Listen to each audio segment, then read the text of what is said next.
welcome to the Sanctuary, a safe space to speak from the heart. I'm your host, Israel, and my guest today is the owner of Maritime Moose, Palm Krieg. Thanks for coming to the Sanctuary today. Hi, thanks for having me. Mm. How are you doing today, and how's your week been? I'm doing okay. I'm a little tired. It's been a little bit chaotic since like Scorpio season started, I think. I don't know about you. It seems like just the world is a little crazy at the moment. Yeah. I don't know much about star signs, but I know a lot of friends keep saying Scorpio season. So before I even get into it, do you want to tell me a bit about Scorpio Oh season? gosh, I don't even know. I had to take my partner to emerge, and like as we were in the emergency department, I saw an Instagram post about that Scorpio season was starting, and I was like, okay, there's a new moon and then chaos. Okay. And how's it? Hope your partner is okay. Yeah, she's doing better, thanks. All right. Yeah. So Maritime Moose, I mean the things you do there are super awesome. Well, thank you. And you're a queer owner. Let's start first with Maritime Moose. Why that name? Because first off, I'm not originally from Canada. I remember the first time I saw those things are massive. Yeah, it's a pretty wild experience. Like, I think I saw my first one when I was really young, but I don't remember. My parents just told me that I've seen a moose before, but I Mm, was here for years in Nova Scotia before I actually saw a moose, and it's like a special experience when you see them. mm. They are gorgeous. Yeah. So the name, I mean, it comes from like being connected to nature and that sort of like connection with that huge like Oh, majestic creature that lives. I don't know it's how. massive. Yeah. Yeah, it's huge.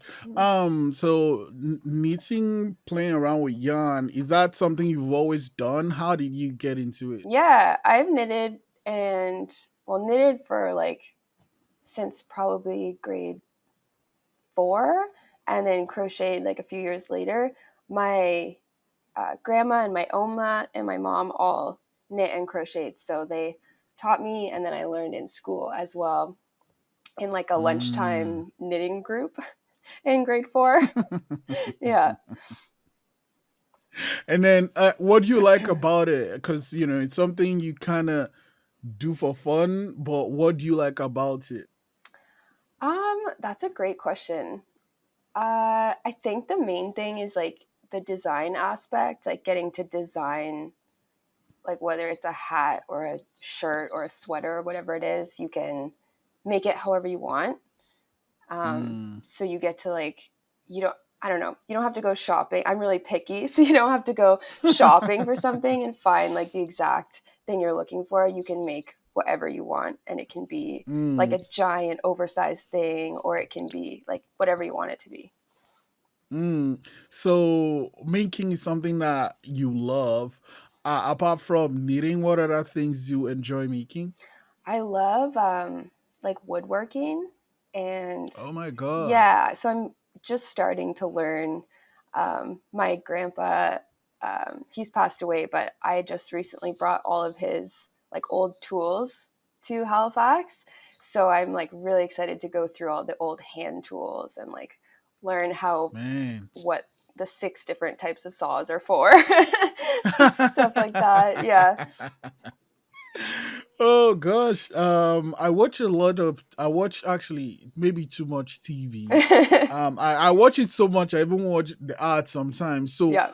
funny enough, just a couple of days ago, I watched the ad for this saw called razor saw or something, and Oh. apparently this saw is supposed to be able to do all type of cuts. You can cut a flat thing, you can cut in shapes, and Oh. like I don't know anything about woodworking, but people that do is like, oh, okay.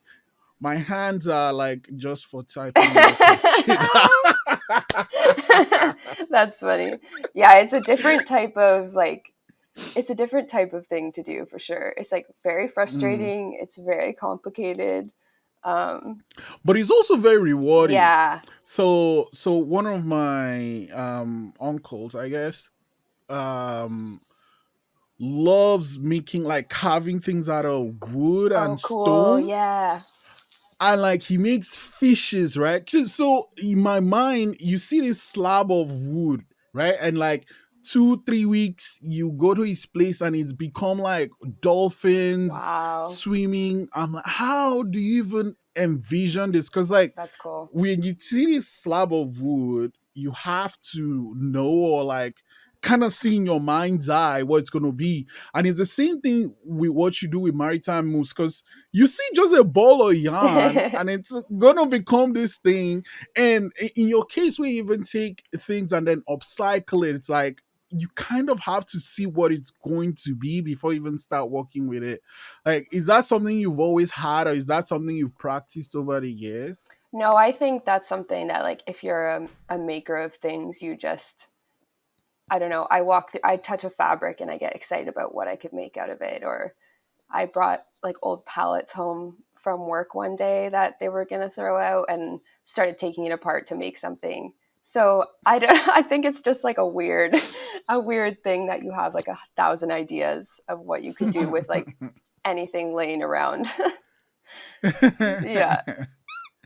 Yeah. Okay. Okay. So you learn knitting from all these amazing people in your family. You learn woodworking, and then you move to Halifax. Like, at what point do you say, okay, I should start maritime moves? When did it become an entity itself? Yeah. I really thought I was going to go into research because I studied marine Mm, biology in school.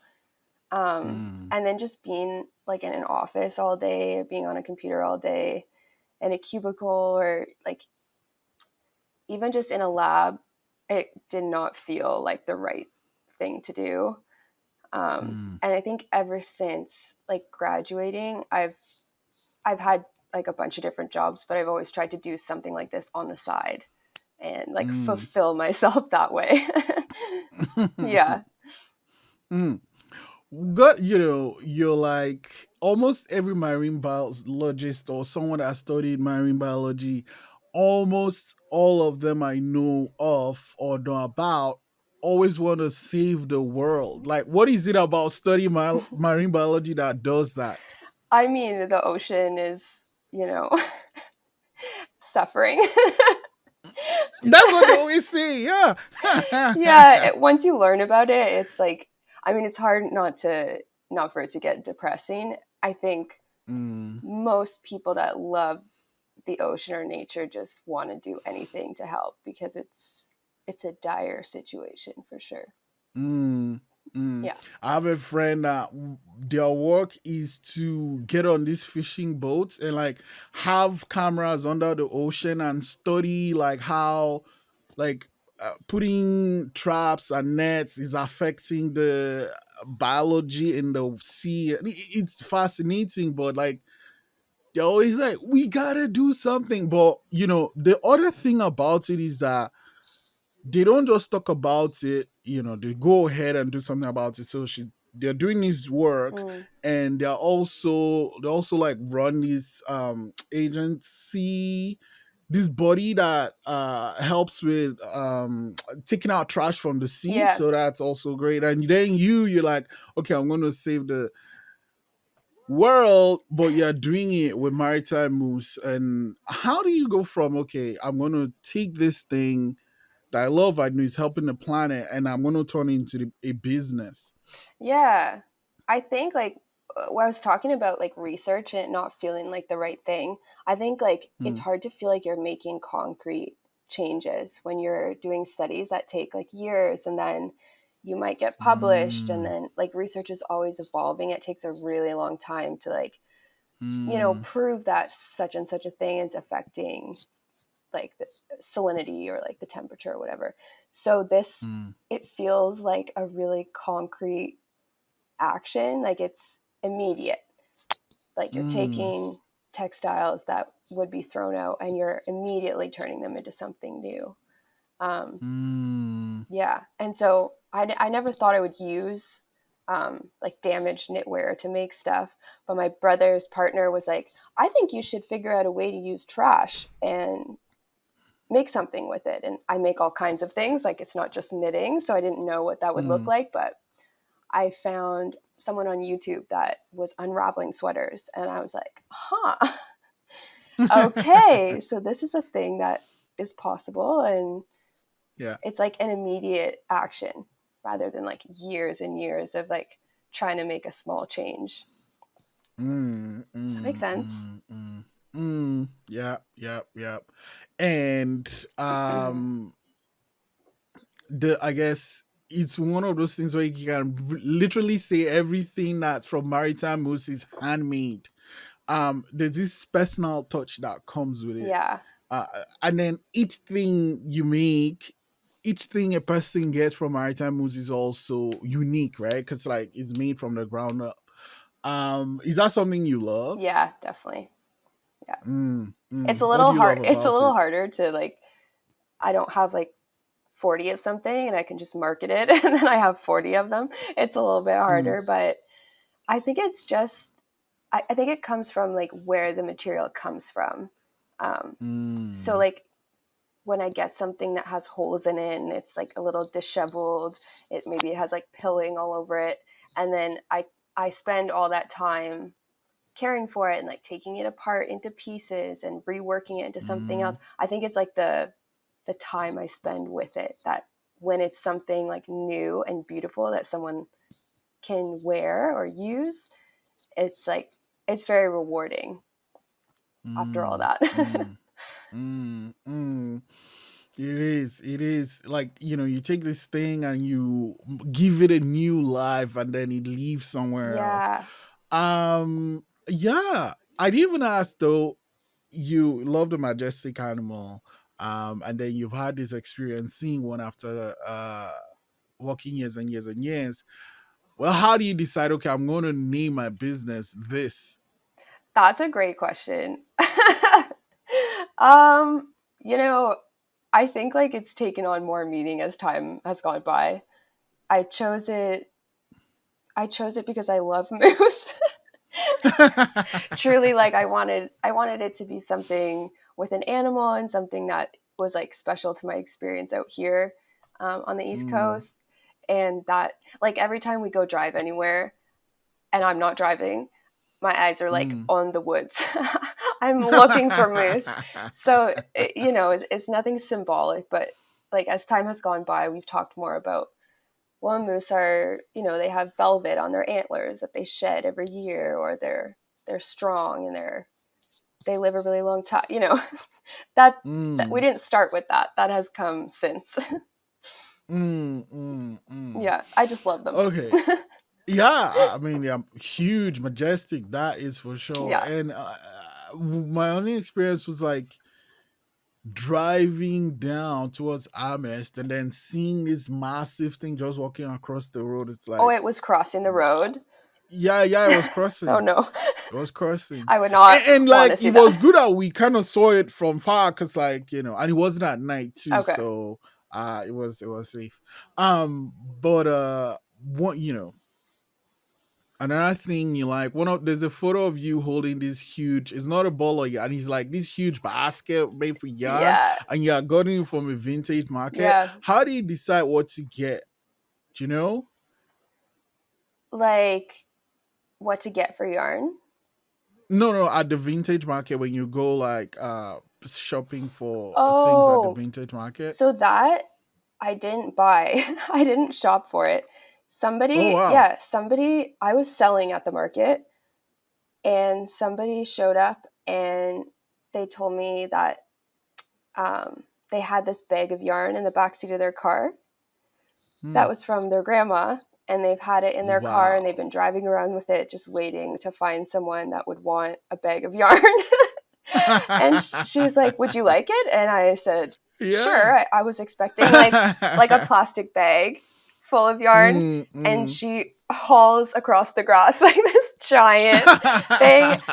So it's like it's sitting on my living room floor. I have not made it through that whole bag of yarn yet, but um, Gosh. it's a lot. I think I'm gonna like donate. I'm gonna make a bunch of hats and donate them because I can't use all of that for my personal use. Yeah. yeah. It's again, is that circle of this thing was made or owned, and then you're taking it and then you're giving it this new lease of life. I think that's something that always stands out for me with what you do. But the other thing again is this whole thing about your time, right? Mm, Like there's so much work that goes into it, yeah. but you only have the same time everyone else has in the day. Yeah. How do you manage your time? I think I'm learning. Like I would not say that I'm good at it yet at all. I'm also learning how to price my items better. So like I would say, well, I bought a sweater for only $5, but then it took me like a day to unravel it. So I have to add that time into the price of what I charge, even though it didn't Mm, cost me money, but it cost me a day. mm, Um, yeah, and then just it's hard for me to prioritize like with so many ideas that I have. I'm getting better at trying to focus on like 10 things instead of 100. mm, But it's a mm, work in progress for sure. Um, I'm mm, between jobs as well right now, so I'm like going through and organizing things and trying to like make a plan, and that's really helpful because when I was working, it was chaos. It mm, was really mm, bad. mm. I can't even imagine that. Yeah, I get in The trouble last couple for how much yarn is like around the house. the last couple of months we've had as a Mm. world, to deal with COVID and everything that's come with it. How has that been for you? Has that been for your business? Has that been for your relationship? And how have you handled it the last 18 months? It's been so long. Yeah. Oh boy. I mean, we've been very lucky. We both worked pretty much through the entire pandemic because we were essential, our jobs. So we had like a very normal life other than not going anywhere once we were home. And I think that helped because we had a routine and we had like people that were counting on us to do things. And I felt really useful because I had somewhere to be and Mm, that sort of thing. For the business, it actually helped, I think. It helped me. I first of all, I saw other people that were out of work starting businesses and like making their dreams come true, even mm, not in the best scenario, but that kind of inspired me, I think, to start a website and to actually like start taking it seriously, like believing that I could actually have a business and not just be making things and giving them away to my mm. family, which is what I did for a long time. Yeah. Let's talk about the website. Yeah, you built out yourself. Yeah. What was the process of that? Like, was it head banging? I guess. No, I mean, I'm not on a computer like for work at all, so it's kind of nice for me. It's like I feel like I'm back in like grade 8 designing a website for the first time using like HTML code, or grade 5, I don't know. But yeah, Shopify is like who I do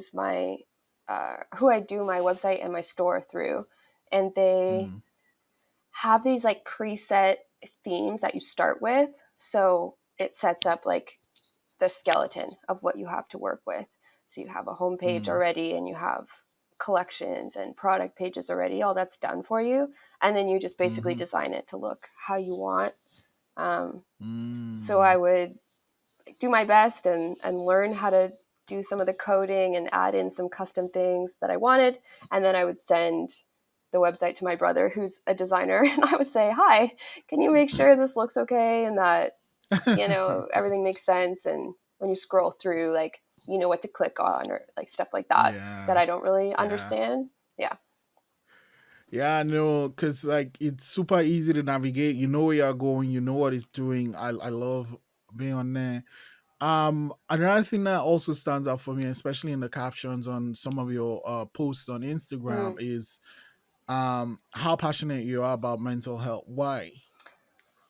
I think everybody struggles with mental health. I think like my whole childhood, like it was never talked about.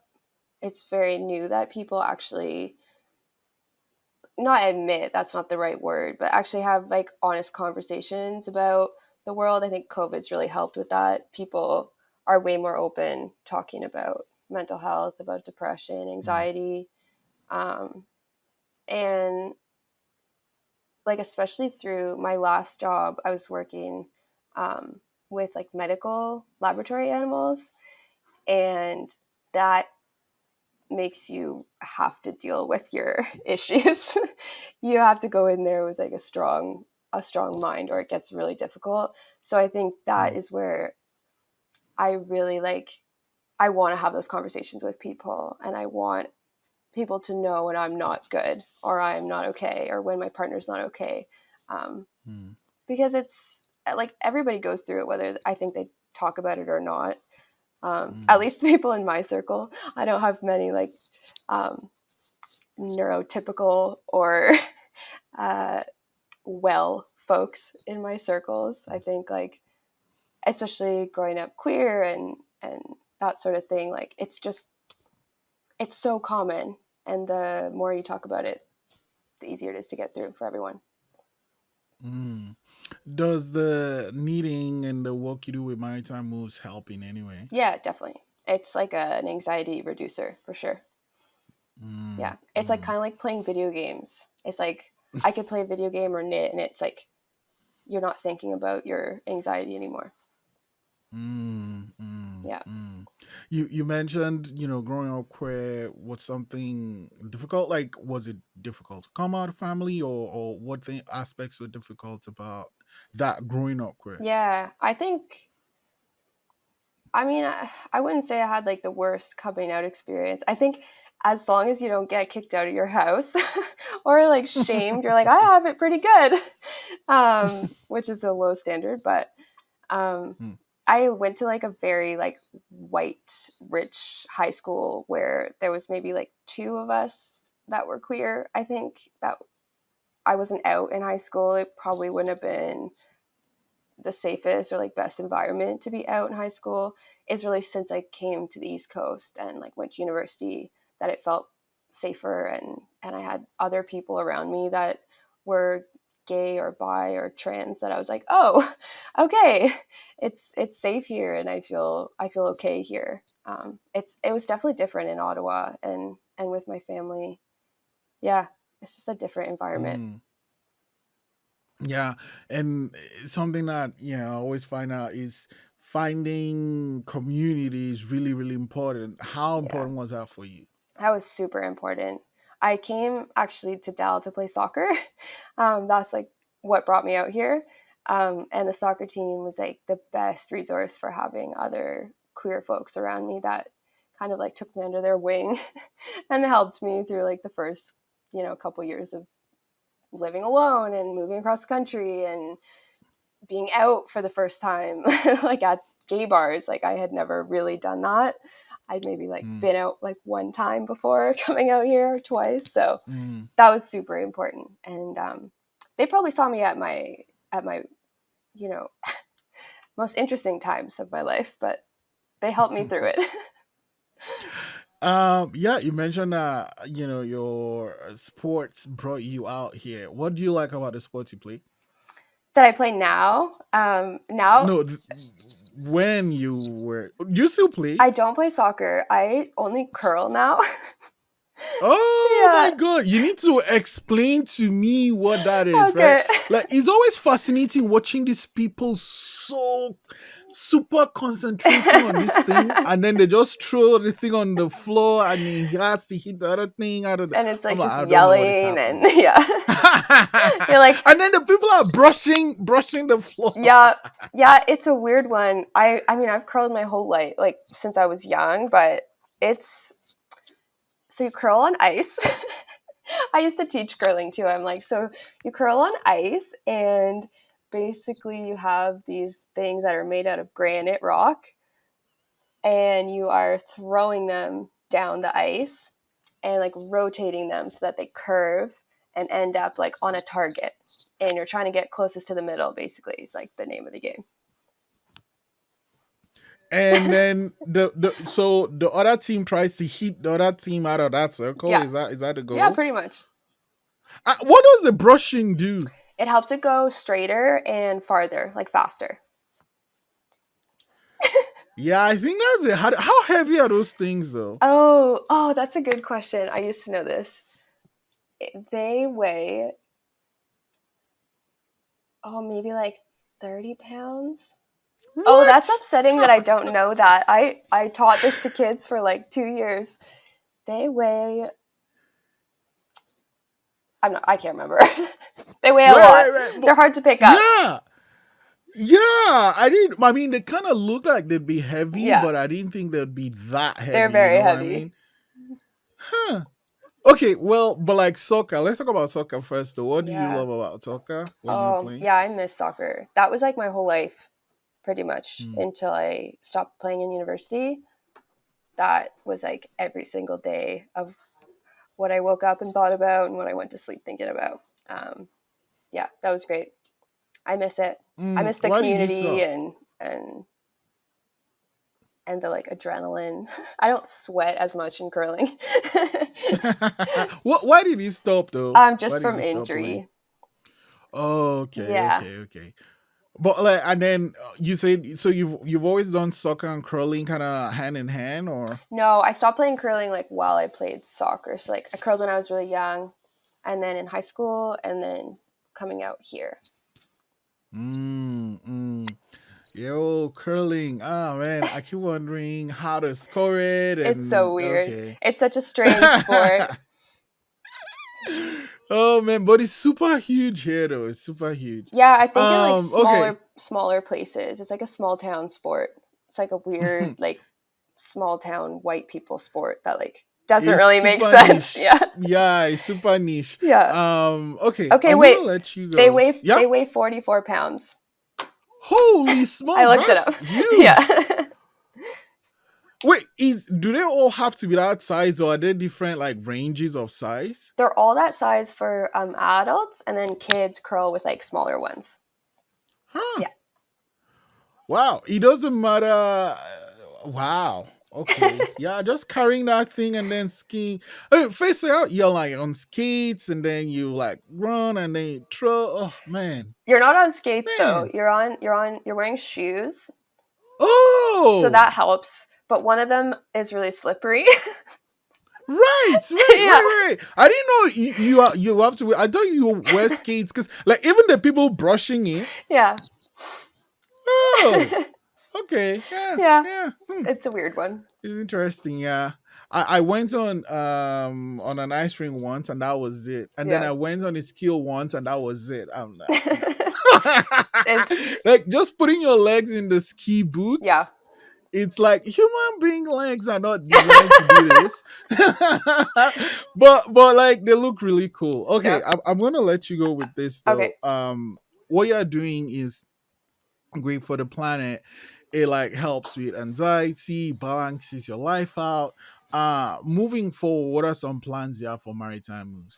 Good question. I've been thinking about this a lot since you asked me the last time we chatted. And Mm, I think it helped me actually, you asking me that, think about what I really want to do.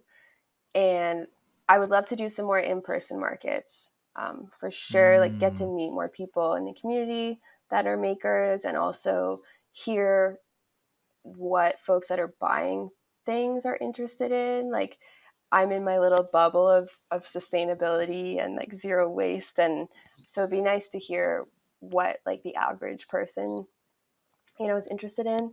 And mm, I would also really like to, I have yet to like register my business or um, do like a lot of the important like business side of things. So I really want to like get even more serious. I want to have like a marketing plan and get registered. Um, yeah, that sort of thing. I have a business. I'm mm. writing a business plan finally. All the things Nice. I should have done probably a year and a half ago, but it's all happening. Mm. Like one thing I've learned is, I mean, like you're building a house, man. It's not just gonna appear, right? Yeah. You just put it up brick by brick, and then in time it becomes this amazing thing you're looking at. But then it started with an empty plot, right? Yeah. So That's a good metaphor. I like that. Pam, it's always great talking to you, and I wanted to say thank you for sharing and telling me more about curling, and thanks for coming to the sanctuary today. Thanks for having me.